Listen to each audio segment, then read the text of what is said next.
அனைவருக்கும் வணக்கம். என் லைஃப்பில் இந்த மாதிரி ஒரு பெயின்ஃபுல்லான ஒரு சுச்சுவேஷனை நான் ஃபேஸ் பண்ணதே கிடையாது. மனசு முழுக்க வலி வலி மட்டும்தான். இந்த சுற்றுப்பயணத்தில் என்னென்ன மக்கள் பார்க்க வராங்க, அதுக்கு ஒரே ஒரு காரணம் தான், அவங்க என் மேலே வச்சிருக்கிற அன்பும் பாசமும். அந்த அன்புக்கும் பாசத்துக்கும் நான் எப்பவும் கடமைப்பட்டிருக்கிறேன்.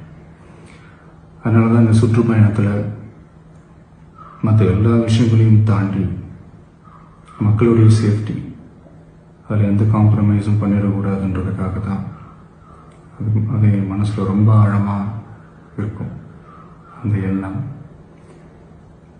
அதனால தான் இந்த அரசியல் காரணங்கள் எல்லாத்தையும் தவிர்த்துட்டு ஒதுக்கி வச்சுட்டு மக்களுடைய சேஃப்டி மட்டும் மைண்டில் வச்சுக்கிட்டு அதுக்கான இடங்களை சூஸ் பண்ணுறது, அதுக்கான இடங்களை பார்த்து பெர்மிஷன் கேட்கறது, போலீஸ் டிபார்ட்மெண்ட்டில் அதை ரிக்வெஸ்ட் பண்ணி கேட்போம். ஆனால் நடக்கக்கூடாதது நடந்துருச்சு. நானும் மனுஷன் தானே. அந்த நேரத்தில் அத்தனை பேர் பாதிக்கப்பட்டு இருக்கும்போது எப்படி அந்த ஊரை விட்டுட்டு என்னால் கிளம்பி வர முடியும்? நான் திரும்ப அங்கே போகணும்னு இருந்துச்சுன்னா அதை ஒரு காரணம் காட்டி அங்கே வேறு சில பதட்டமான சுச்சுவேஷன்ஸ், வேறு சில அசம்பாவிதங்கள் அந்த மாதிரி எதுவும் நடந்துடக்கூடாதுன்றதுக்காக தான் நான் அவாய்ட் பண்ணேன். இந்த நேரத்தில் சொந்தங்களை இழந்து தவிக்கிற இத்தனை குடும்பங்களுக்கும் என்னுடைய ஆழ்ந்த இரங்கலை தெரிவிச்சுக்கிறேன். எனக்கு தெரியும், என்ன சொன்னாலும் இது ஈடையாகாதுன்னு எனக்கு தெரியும்.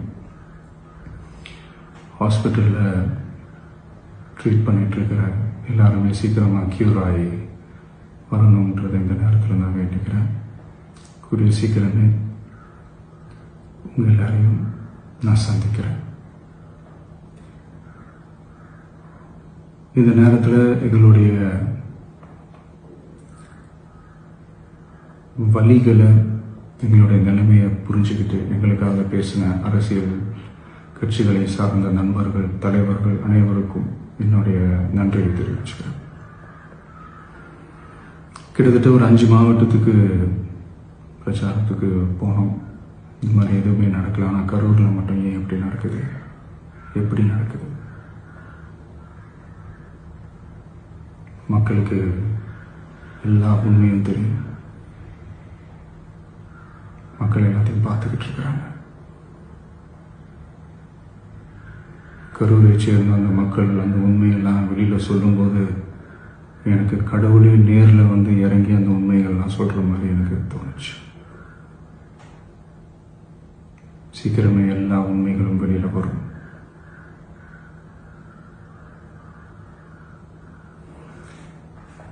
எங்களுக்கு தரப்பட்ட இடத்துல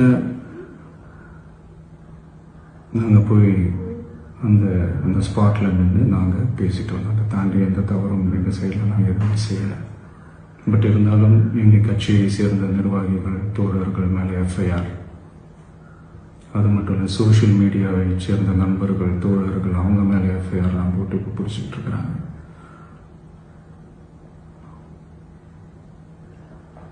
சிஎம் சார், உங்களுக்கு ஏதாவது இந்த பழி வாங்கணும் அப்படின்ற எண்ணம் ஏதாவது இருந்துச்சுன்னா என்ன வேணாலும் பண்ணுங்க. அவங்க மேலே கை வைக்காதீங்க.